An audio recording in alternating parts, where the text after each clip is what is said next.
So let's start with this, Charles. First of all, physically, you just had a really lousy flu, right? Yeah, that's all. I don't even think I had the flu. I think I just had a bug for a day. I felt great like 2 days later, but I didn't want to take any chances. And for some unknown reason, it took them 10 days to get me my results, which I'm not going to complain, man. I know they got a lot of stuff going on. I mean, this thing is really serious. So I'm not going to complain. But, yeah, it was first, without sports, it was boring being quarantined. Yes, it is, Charles. As a talk show host, I've had easier weeks. I saw Drew Brees donated $5 million today, and everybody's just amazing. There's a lot of negativity in social media. You've said before, you just stay off Twitter. It's too negative. I'm actually watching this whole thing develop, and I may not be a huge fan of the president, but I'm blown away by the ingenuity, as I look at America now, we're in a crisis. My takeaway is I'm kind of blown away by how many decent people there are. What is your takeaway on what you've seen sitting home watching TV for 10 days? Well, Colin, I will never do social media. I think it's just people who are mean-spirited. They live with their parents. They just sit around and just wait to talk about people who are successful. So I will never do any social media. That being said, I'm not surprised how amazing the American public are. I was watching you earlier. You tell how great everybody's been to you down in Manhattan Beach. When I was quarantined in Atlanta, I had neighbors bringing me food and everything. It was really awesome. I mean, they had to leave it at the door. But the problem with our society is because of the internet and the way the whole television thing works, we're all trying to get clickbait. So we don't talk about nice stuff enough. We talk about who broke the law, who did something stupid, who can get say, I want people to click onto my story. So the media, which I'm part of, we spend so much time talking about negativity. When the really good stuff happens, we kind of just gloss over it and get back to the next thing we got to click on. Charles Barkley joining us, the Hall of Famer. I do think it's important to have an NBA season. I love the NBA and have forever. I do think it may be an option, at least initially, to play without fans. Charles, that's not easy. How would you, if you were in the league today, what would you make of a proposal to play without fans for a while? I think it's impossible. Just my personal opinion. I think it's impossible to play without fans. One of the reasons the game is great, you want to showcase your talent. The crowd has a huge effect upon the game. I know there was times I was tired, and the crowd's going nuts, and I'm just like, I get energy from anywhere. But also it works the other way. There's nothing better than sticking it to a fan who's sitting right behind the bench, who's harassing you the whole game. So it works both ways for players. You could ask any player, not just, I guess in the NBA we're the closest, but when somebody's giving you a hard time and they're there and they're only yelling at the stars, they're not yelling at the guys on the bench, that motivates you. But also, like I say, when sometimes you are tired or first of all, think about this. We talk about Game 7s. When you play on a Game 7 at home, man, that's a huge advantage. Yeah. The crowd, man, can you imagine playing a Game 7 with nobody in the stands? I mean, yeah, the players want to win, but when you get tired and depressed or you get down a lot, who's going to give you that extra jolt of energy to bring you back? I think it would be impossible to play sporting events without fans. And I understand because our leagues, we're greedy. We want that TV money. No disrespect to the fans. I know they think that money they pay for those seats, which is good. We appreciate them and we love the fans. But the real money in sports come from TV networks. Yeah. So that's the great dilemma we got going on right now. How do we keep all this? I mean, we're talking billions of dollars, too. I mean, I'm not talking about a couple $1 million. So the biggest thing we got going on in sports now is how can we play these games and get this TV money? And, man, I don't know the right answer or the wrong answer. I just hope people out there are safe. Colin, I think we spend so much time talking about when we're going to play basketball again. man, there's a lot of people out there ain't going to recover from this situation. Their lives are never going to be the same. They're never going to get their job back. The homeless population is going to explode. I just feel great sadness. And I'm not even talking about people who are dying.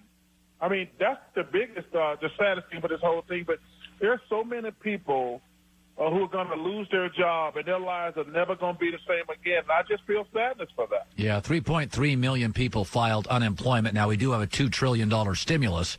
Checks are going out soon, but as you know, that's complicated. I can't figure out how we're going to know who to send them to. We'll talk about that probably at a later date. Charles Barkley, the Hall of Famer, joining us. Charles, I've said before that it's one of the things the NFL does really well is they consider themselves a TV show. And they're constantly manipulating their free agency and their schedule to get better TV ratings. I've always felt the NBA season should start Christmas because I don't think you can compete against pro and college football in October, November, and early December. And therefore, the season would last longer. July is wide open. Early August is wide open. What do you make of a proposal? Adam Silver said he would consider everything, Charles, that maybe going forward, this crisis creates a new normal, which is Christmas Day or briefly before is the start, and they seize the mid to early summer months and end, let's say, August 3rd.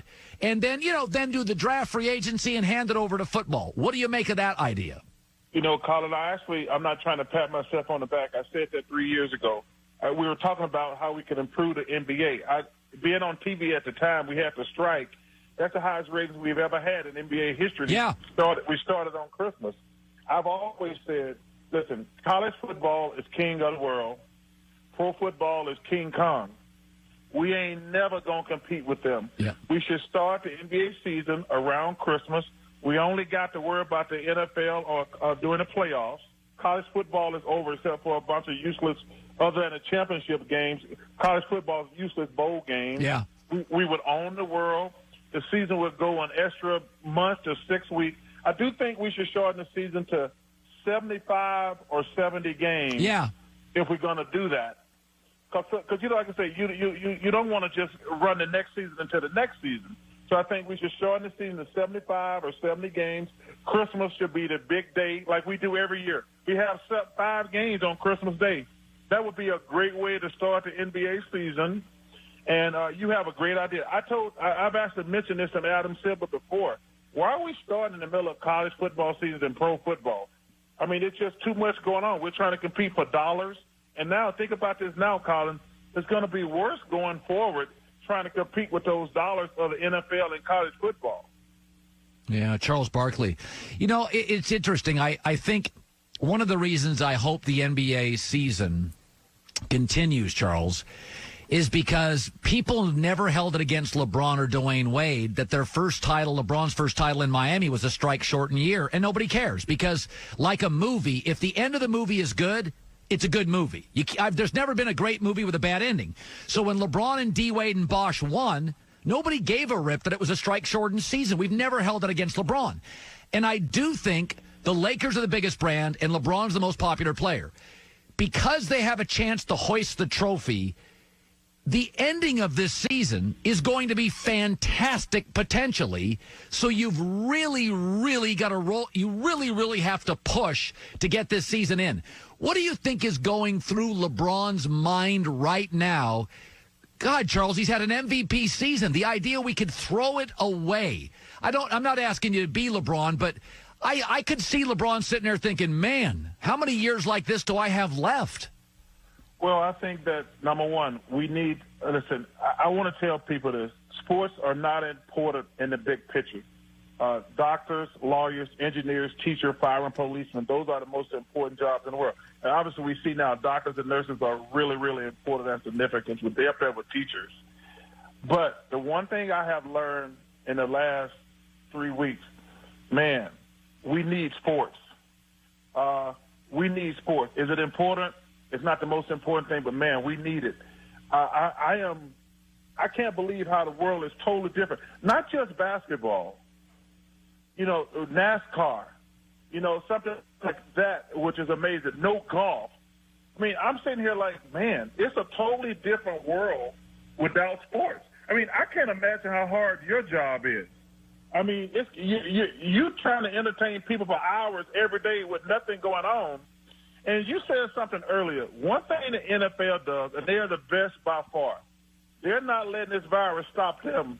The only thing we've talked about for the last 2 weeks is NFL football. Yep. They are by far and away. About 2 weeks ago, I saw people complaining, well, they should delay free agency. They should, this is not the right time. The NFL says, no, we got a captive audience. Nobody can talk about any other sports because there's nothing else happening. That's why they're the best at what they do. The thing that's amazing to me about football, they have these television shows every single day that talk about football, even when there's nothing going on. They are amazing how they dominate your brain. I mean, you have to talk about football every single day, and now they got this captive audience with nothing else going on. But that's why they're the NFL. That's why they make $20 billion a year. But to get back to your original point, I hope we're able to finish this season because LeBron's been amazing this year. He's been amazing. And to have a guy playing that well, you don't want to see that like a lot of these college basketball players. The young lady at Oregon, Onescu, I don't know if I pronounced her name. I want to see her in March Madness because she's amazing. The kid Obi Toppin at Dayton, I want to see him play in March Madness. You hated to see, and you hate to see their seasons and their careers cut short. And LeBron, as great as he's played this year, I want to see how this thing, because it's going to come down to them and the Clippers and the West. Yeah. And Milwaukee. And in the East, there's a lot of pressure on Giannis and the Bucks. They have to get to the finals. They had the best record last year and then got upset. Now, even they have to get to the finals to make – they were on pace to win 70 games. They have to get to the finals or people are going to crush him. Now, LeBron, he got to get past the Clippers because they are the class of the West. And to me, those are going to be the two biggest storylines if we play again. And they are two storylines worth watching, too. I have this theory that the NBA has always been run by superstars. But Chris Middleton could change the NBA. Because Giannis will be great regardless of who he plays in the East. But Chris Middleton, last year against Toronto, disappeared. If Giannis gets to the finals of the East, he will. And Middleton struggles. Does Giannis believe, listen, I don't have a 2. I'm not doing this for a third straight year. And he goes free agent. He goes to the Warriors. I think Chris Middleton's a very nice player. But for a second year in a row, Charles, how it is. You carried the Suns. That's nothing against Dan Marley. That's nothing against other players. But Michael needed Scotty. Magic needed Kareem and Worthy. If the number 2 doesn't step up, and I feel because Chris is a really good guy and a really good player, but I think if Milwaukee doesn't get to the finals, Charles, I know Giannis is a good kid. I think he's moving. I really do. Your thoughts? Well, I think the two most important players in the playoffs who got the most pressure are going to be Chris Middleton. I agree with you. That's why I said earlier, I think the Bucks got to get to the finals or they got to worry about losing Giannis. I think that – so it's going to be on Chris Middleton and Eric Bledsoe. I've always said Eric Bledsoe, he's the guy. Those are two guys who got to play well to get Milwaukee to the finals. Yep. But also, and I've said this before, everybody talk about LeBron, who's amazing. Don't get me wrong. He's amazing. But the key is going to be Anthony Davis. Yes. Even if you go back, everybody made a big deal out of Milwaukee and the Clippers that weekend when the Lakers played those two teams back-to-back. And LeBron played good. But who was the lead scorer in both of those games? Anthony Davis. I've said before, LeBron's going to do his thing. The key to me is, because Anthony Davis, the Clippers don't have a matchup for him. They don't. But the Clippers got two matchups for LeBron. Paul George and Kawhi. He's got to guard those guys on the other end. And I'm curious to see how he's going to hold up in a 2-month playoff. But they don't have anybody that can guard Anthony Davis. And like I told people, everybody was going crazy when they beat Milwaukee and the Clippers that weekend. And I'm saying I watched both games top to bottom. I said, That's what I told you. I said it on TNT 2 months ago. I said, I'm not worried about LeBron. Anthony Davis, he's going to be – if they win the championship, it's going to be because of Anthony Davis. And you're right about Chris Middleton, but I throw Eric Bledsoe in there also because those, to me, are the three guys who are under the most pressure in the playoffs. Middleton and Bledsoe did not show up last year. But now Anthony Davis is going to be a different animal for him now. He's swimming in the deep water with the sharks. This ain't like he ain't going to have no excuses. You don't get an excuse when you got to play to get past Kawhi and Paul George and those guys. And Anthony Davis, to me, has got to be the key, plain and simple. All right, 30 seconds left. NBA season, you think we have one? Yes, I think we got to for television and revenue. I think we have. It might start late. Obviously, it's going to start late, but we're going to finish the season. Charles, you didn't have to do this. You're a busy guy. I really appreciate this. Hey, Colin, why the hell am I busy? Well, maybe this time you're not. Hey, man, you know I love you, man. Thanks for having me. All right, Charles Barkley. Yeah, I guess this week he's not busy. He's usually busy. One of the really good guys. By the way, if you're ever in a restaurant. Hi, everybody. Thanks for watching. Subscribe here to get the latest from the show. Also, be sure to check out more of the best clips from The Herd or go watch a few segments from other shows on FS1.